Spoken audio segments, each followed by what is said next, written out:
warahmatullahi wabarakatuh. Saudara-saudara sekalian, kita bertemu lagi sekali pada malam ini untuk menceritakan satu topik khas untuk sebenarnya ramai yang remaja yang kena, tetapi ada juga mereka yang atas pada 3-40-an ataupun menopausal terutama sekali pun dah kena ataupun akan kena nanti kalau you masih lagi belum putus haid. Berhati-hati sebab ada kaitan dengan topik pada malam ini. Boleh kita cerita terutama sekali bagi anda yang remaja dengan elok, sebab ramai apabila dia puberty atau baligh, apabila hormon tu dah mula bertukar nak jadi dewasa daripada anak remaja ni, terutama sekali mereka selalunya umur yang daripada 13-an dah mula kadang-kadang tu kesian tengok sampai nak pergi sekolah pun jadi maklumlah kan, dia boleh merendahkan rasa kurang yakin diri itu, rasa terpencil, rasa malu. Memanglah kita yang tak pernah kena jerawat mungkin you rasa normal kan, apalah sangat, tetapi orang yang kena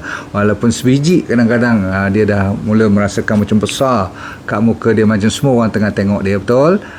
Bagi mereka yang berpengalaman macam tu sila tulis sekejap.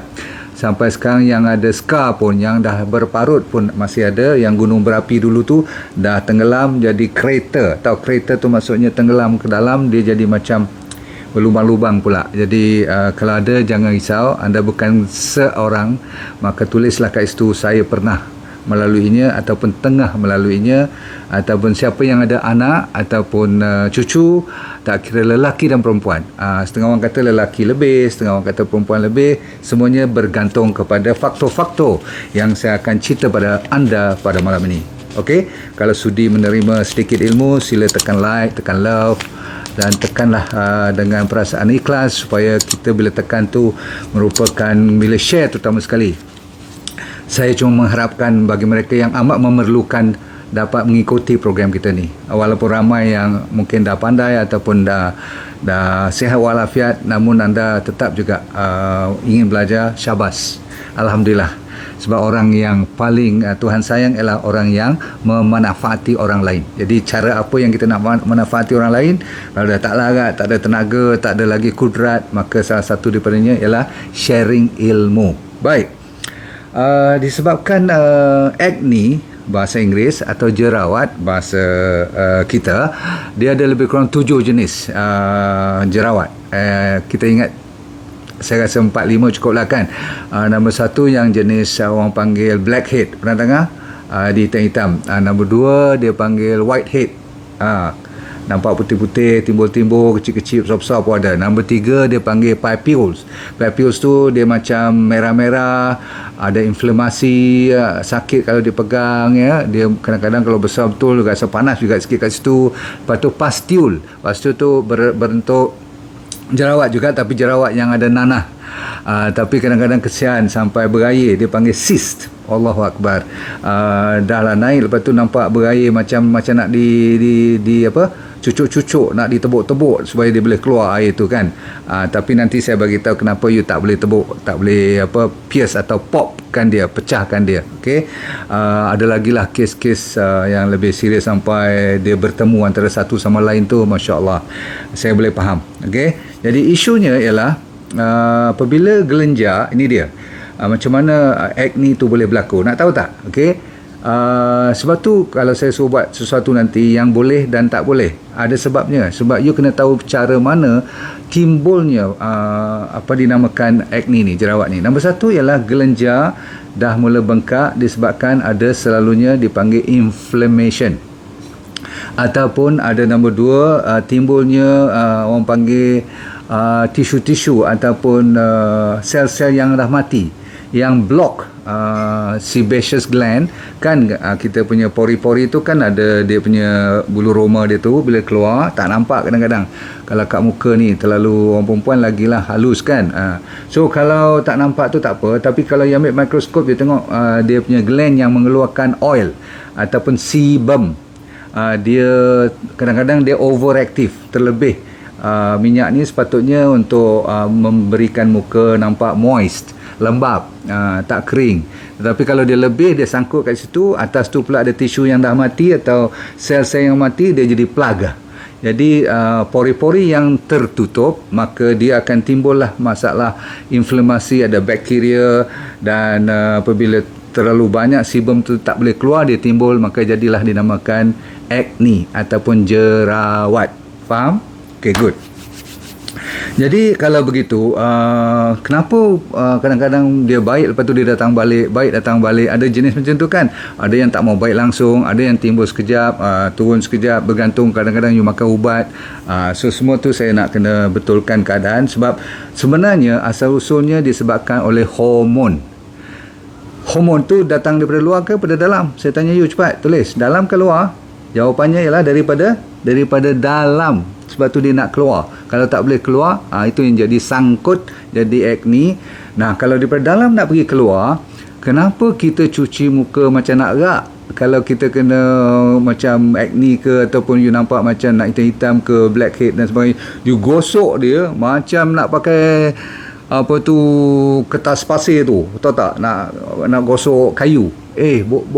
Kulit kita ni bukan kayu, so you tak boleh sampai scrub, sampai anggapkan ada habuk ataupun ada dirt, bahan-bahan yang macam kotor kat luar ni. Kalau you scrub sekali tak apa, kadang-kadang you sampai 2 kali sehari, betul tak? Dapat peluang je pakai cleanser yang cukup aktif, sebab kononnya yang ni lah menyihatkan kulit you ataupun mengeluarkan you punya acne. So tu bila you pecahkan ataupun you tebuk dia ataupun cucuk dia, you picit dia sebagainya, kadang-kadang dia boleh turun sekejap je. Lepas merah tu hilang, besok nanti dia naik balik. Sebab apa? Semuanya datang daripada dalam. Saya kata apa? Daripada hormon. So jangan sesekali you pecahkan, kalau boleh biarkan saja. Nombor 2, jangan scrub dia, jangan cuci muka macam muka kita ni kotor sangat. Okay, so in other words, jangan terlalu bersihkan muka tu, sebab itu bukan jawapannya. Itu nombor 1 pantang larang utama pada malam ni. Dah belajar sesuatu tak? So biarkan sedikit. Kadang-kadang macam orang yang terlalu higienik kan, dia senang dapat penyakit. Sebab apa? Dia tak ada bakteria yang normal. Kan kulit kita ni ada bakteria. Ni kat mulut ni penuh ni, kat hidung, kat you tengok ni kening-kening kita ni, kat telinga semua. Banyak ni bakteria, tapi bakteria yang dah serasi dengan muka kita. Faham? Okey. So kalau you buang semua tu, tinggallah kosong. Bila tinggal kosong, selalunya yang merebut datang ialah bakteria yang tak sesuai, ataupun yang dalam, yang tengah meronta-ronta nak keluar, yang jadi jerawat tu, bila dapat peluang dia menyala. Itu yang jadi merah muka dan sebagainya. Betul? Baik. Kalau dah faham macam tu, sekarang kita kena cek 2 hormon yang selalunya kenapa terjadinya acne. Satu namanya apa? Androgen. Selalunya androgen ni di mana? Dapatnya daripada orang lelaki ke perempuan? Cepat. Androgen ialah orang lelaki, ya. Tetapi dalam androgen ni ada testosteron. Testosteron tu sebenarnya ialah hormon lelaki. Okey. Tapi ada tak kat dalam perempuan punya badan? Ada sedikit. Orang lelaki yang lebih banyak lah, of course, sebab dia lelaki kan. Kalau perempuan ada testosteron, bahaya lah kan. Itu yang kadang-kadang kalau orang perempuan ada PCOS, pernah dengar tak? Polycystic Ovarian Syndrome tu, yang orang perempuan ada naik bulu lebih, sampai ada misai, suara dah bertukar, rambut dah mula rontok, botak-botak sikit tu. Jadi berat badan pun dah mula naik dan sebagainya tu. Jadi itu dipanggil PCOS. Sama juga cara nak merawatnya. Kita dengar cara you merawatnya, cuba anggapkan macam you ada acne.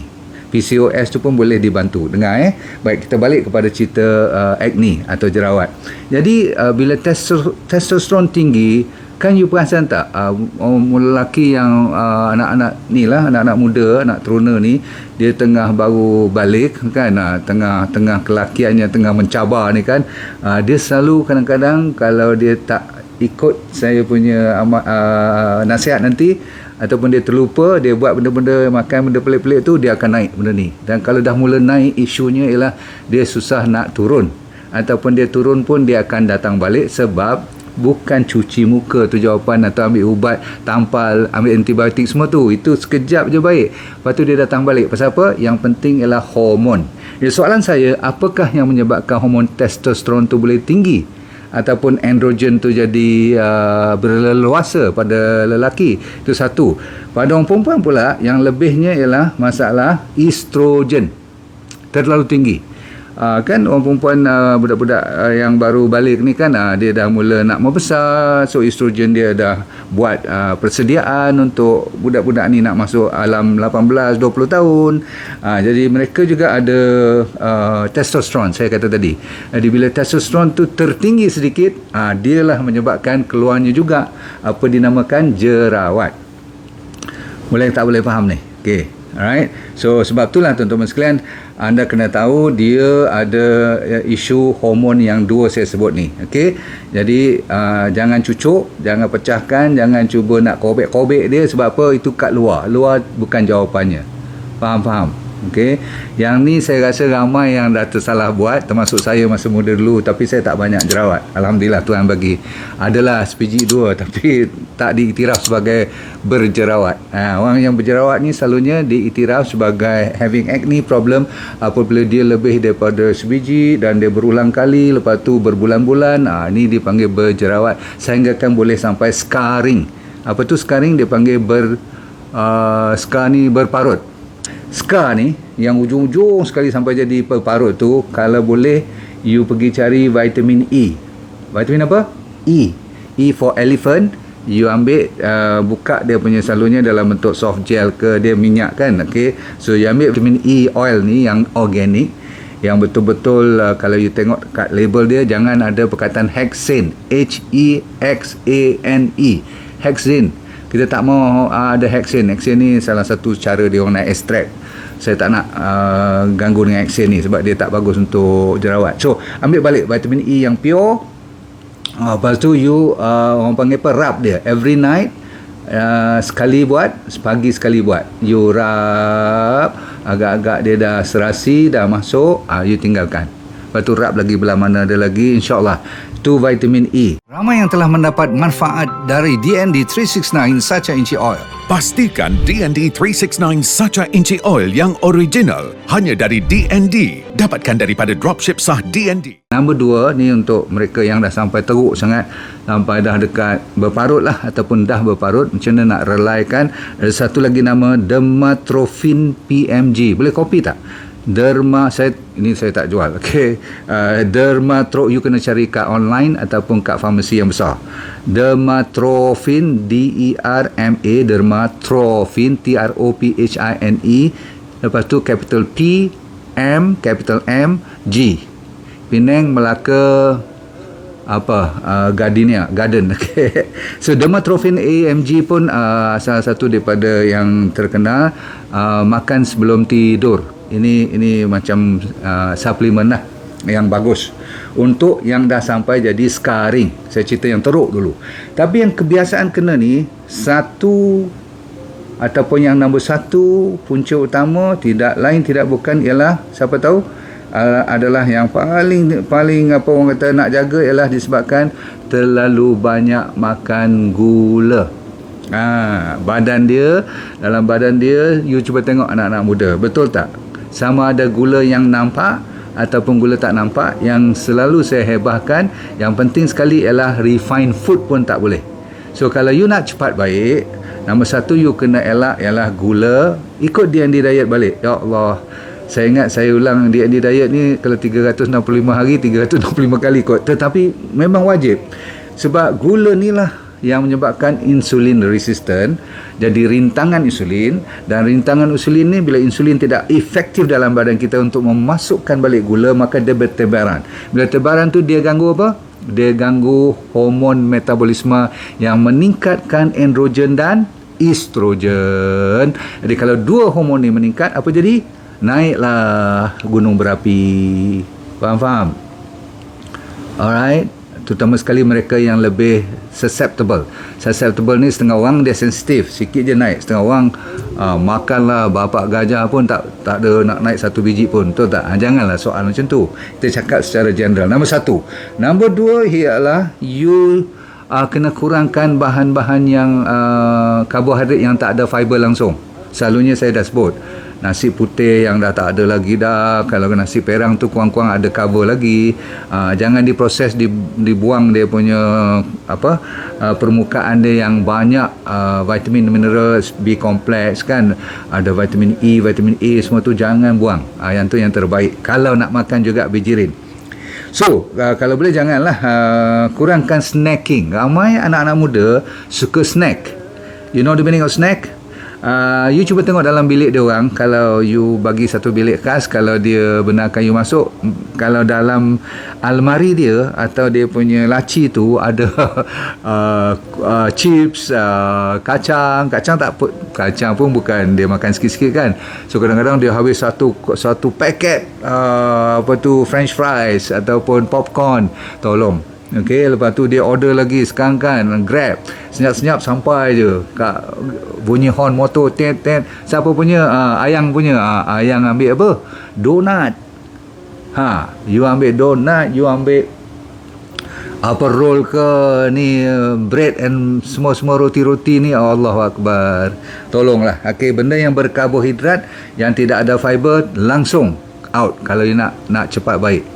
Sebab you dah tak mau ambil antibiotik kan. You dah selama ni ambil sampai setengah klinik, walaupun tak boleh bagi Accutane, dia bagi lagi Accutane. Accutane tu vitamin A punya sintetik yang memang efektif, tapi ada banyak kesan sampingan sampai boleh bawa maut pun. Maksudnya sampai buta pun ada, sampai ada infertility punya masalah. Vitamin A punya Accutane ni kan, you kalau boleh tak usah ambil lah. Kalau boleh ikut yang saya punya ni, selalunya saya minta 2-3 bulan je bersamaan dengan saya. Bukanlah saya pandai, tapi kita dah tengok result cukup cantik. You kena sabar. Kadang-kadang 2 minggu baru nampak dia lawan balik. Kadang-kadang merah lebih menyala. Tak apa, itu dia panggil healing crisis. Kan dia nak keluar, dulu dia tak boleh keluar sebab you banyak sangat bahan-bahan toksik dalam badan you. Seterusnya, you jangan lupa kepada puasa. Dalam kita punya D&D diet tu ada proses puasa kan, 2 kali seminggu, tapi kita ambil tu juga sebagai cara untuk kita detox body kita. Kalau hari lain selalu saya minta you improve daripada D&D diet yang 3 kali sehari boleh, untuk orang sihat walafiat, tapi kita yang nak baik cepat minimum 1,5 kali. Tahu tak 1,5 kali maksudnya apa? 1 belah malam, selalunya saya makan malam full, tak tengok kalori punya, tapi makanan pun penuh dengan sayur-sayuran, salad, banyak kacang-kacang kuda, avocado. Lepas tu saya campur sikit, kalau dah terliur sangat dengan ikan, saya bubur ikan sikit, no problem. Saya jangan letak nasi lagi dah malam-malam. Betul, kalau saya terliur juga nak ambil telur boleh, no problem. Kan, faham tak? Jadi itu kalau you okey macam tu, siang-siang kalau lapar juga, saya kata apa, minum. Kadang-kadang kita bukan lapar, kita minum je. Maksudnya kita dahaga je sebenarnya. So betulkan keadaan tu, biar terasa mula-mula 3 hari tu macam lapar sikit, tapi lama-kelamaan boleh. Sebab you dah makan macam sahur, tapi kalau you tak berpuasa hari tu, you makan breakfast, menggantikan biasa-biasa you ambil nasi lemak lah, roti canai semua, you ganti dengan apa? Lontong semua tu you ganti dengan apa? Ganti dengan buah-buahan. Kalau lagi dia kurang manis, lagi bagus. Maksudnya kalau mangga, ambil mangga yang masih lagi macam muda-muda tu kan, cuna ambil yang keras-keras lagi. Kalau pisang pun yang masih keras, faham? You tengok apa jadi. Saya bukan nak jamin apa-apa, tapi kalau kan Tuhan tu Maha Adil, kalau kita berusaha, dia akan memberi, asalkan jalan tu benar ataupun saintifik ataupun dah ada testimoni pun. Ni saya cerita ni, you akan tengok cantik kulit you nanti, Masya Allah. Boleh baik. Kan setiap penyakit boleh baik, takkan jerawat tak boleh baik kot. Itu isu saya. Jangan lupa kepada masalah high insulin tu ya. Jangan benarkan body you tingkatkan glycemic index yang tinggi. Makanan-makanan yang tinggi glycemic index macam roti putih, biskut, semua tu high, dipanggil glycemic index. You Google je glycemic index tinggi, makanan apa, jangan pegang dia. Okay, next, green tea. Tahu kan teh hijau? Ambil teh hijau sebab dia mengurangkan inflamasi macam-macam lah. Ada antibakteria semua tu, terutama sekali untuk glanjar kita yang bengkak. Green tea antara the best. Lepas tu cari suplemen zinc dan copper, ada jual. Selalunya you pergi kat farmasi ataupun you buka internet, minta zinc dan copper, ikut dia punya formula yang secukupnya sahaja. D&D diet, gula, susu dan daging yang terlalu banyak. Saya tak kata daging tak boleh makan langsung, saya kata yang melebih sangat. Okey, terutama sekali daging-daging yang bakar lah. Bila cakap tu rasa berdosa je saya. Pasal apa? Kadang-kadang saya lepas geram saya ambil sate. Tahu tak? Sate kadang-kadang kalau you terlebih makan memang lingkup. Pasal apa? Nombor satu, dia bakar. Okey. Nombor dua, makan dia pula dengan kacang yang minyak ni kadang-kadang dahsyat dia punya kuah tu. Kacang pula kacang tanah. So paling banyak kali pun sebulan sekali lah. Okey. Alright. Kalau betul nak baik cepat lagi, you pergi cari kat internet juga. Dulu saya jual benda ni. Tahu tak? Shower filter. Saya dah malas nak jual tu sebab orang Malaysia tak faham bila saya kata air daripada pipe tu sebenarnya ada fluoride. Air fluoride tu untuk orang yang bermuka sensitif, tolong cari air yang ditapis. Jadi sekarang ni saya cuma bagi mereka ambil RX water. Tahu tak yang untuk minum tu? RX water untuk kat dapur kita buat minuman kita. Penapis air yang saya buat RX water 19 tahun dah ni. Saya minta takung air tu dalam beldi, jadi you bilas lepas mandi tu, you bilas dengan air yang tak ada apa dia panggil klorin kan, tak ada fluoride kan. Kita dah buang semua 90% bahan-bahan yang agak sensitif dan toksik. Maklum sajalah air kita bukan bersih sangat, tak 100% you tak boleh minum pun air kita kan. Jadi untuk kulit yang nak cepat bersih, tolong ambil air RX water, you minum buat minuman, tapi you bilas bila you dah habis mandi tu. Satu lagi, bila nak masak jangan terlalu bergantung kepada vegetable oil yang selalu kat pasaran tu. Selalu saya kata kalau boleh ambil minyak kelapa ataupun minyak kelapa sawit untuk masak. Jangan pakai canola, sunflower, soya oil, apa lagi, nuts, ada banyak dibuat sampai jadi minyak. Semua tu hydrogenated, not good at all. Okay. Last one ialah B3. Hari tu saya dah cerita untuk kulit, very good. Namanya niacin. Ada jual pun ya. Kalau you problem sangat, you ambil B complex saja. Faham? Okey, last sekali ialah jangan lupa kepada omega 3. Tapi inilah antara kebaikan satunya ialah untuk kulit. You boleh pakai omega 3 sebab omega 3 daripada sacha inchi oil yang DND 369 tu antara terbaik untuk kita lawan acne pun, kulit pun. Sebab apa? Omega 3 ialah anti-inflamasi. Dan last sekali kalau nak suplemen ialah suplemen zinc dengan probiotik ataupun fiber up. Ni makanan-makanan untuk bakteria kita. Sebab kalau bakteria kita tak happy, dia akan jadi lebih merah. Jangan main dengan bakteria kita dalam usus kita tu. Habis. Saya ulang lagi sekali yang ujung tu supaya tak lupa, fiber up dengan zinc. Zinc you kena beli kat luar. Saya tak keluarkan zinc sahaja. Okay, so nak wash, kalau you nak pakai face wash, you pergi beli kat mana-mana kedai beauty yang ada yang original T3 face wash, alat ataupun bahan basuhan yang berasaskan T3 sebab dia boleh bunuh acne dari segi bakteria yang tumbuh daripada dalam tu. Apa lagi yang bagus untuk acne ni, makanan saya dah kata tadi, gula. Kalau nak juga manis, ganti dengan bee sweet. Sebab tu saya mau tak mau saya buat bee sweet ataupun honey pun boleh. Ya. Tak ada apa lagi yang lain yang boleh saya share dengan you malam ni. Cuma stres. Macam-macam lupa pula.